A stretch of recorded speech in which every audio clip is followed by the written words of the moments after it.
Hi, everybody. So I decided I was going to go ahead and share some stories, and I started thinking about it, like where to start. And I didn't want to start off with something serious and really dramatic. And I got to thinking about, I've not just had this career in HR. I've had another career in banking, and there's a lot of stories from that world. And just about every place I've been, there's some type of story to share, and how HR could actually apply to that situation, and how knowing what I know now, had I known it then, what I would have done differently. And it really shows me that a lot of employees, a lot of people in general, just don't know what they should or shouldn't do in certain situations. And in turn, I think a lot of employers don't know what they should do or not do in certain situations. So my first story is from my very first job. I was 16 years old, and that feels like a lifetime ago. And I worked at a local restaurant. I was a hostess, so, greeting people, seating them, helping the waitresses get drinks, that kind of thing. Nothing glamorous. The outfits were horrifying.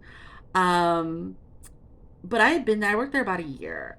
And one night, one of my jobs was to make coffee. We served a lot of coffee, and the decaf machine was done brewing. And so I went ahead and pulled I don't know what you call it, but the top part where the filter goes, pulled that out. The entire thing was filled with scalding hot water and coffee grinds. Came all down over my hand, all the way up to my elbow. I immediately had blisters all over my arm and my hand. Of course, they take me in the back and pour my hand under cold water, which, of course, that's what you should do right away. I was 16. I wanted to leave. It hurt really badly. I just wanted to go home and see what my parents thought I should do. They would not let me leave.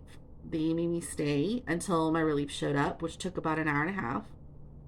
You can tell this is a little bit traumatizing because I remember the details. Um, and then looking back now as an adult, first of all, if that had been my child, oh my God, that would have just been terrible, and there would have been a lot of words with the manager. But also, what were they thinking? Keeping a minor on the clock when they were injured and had expressed wanting to leave. So, one, I'm a klutz. Things happen, but that one totally was not my fault. Two, somebody gets hurt and wants to leave, even if they just want to go home and rest it, let them go home. Make them fill out an incident report, but let them go home. Thirdly, coffee is hot. Be really careful. So that's my first story. I hope you guys find the humor in it like I do now. And we'll talk soon.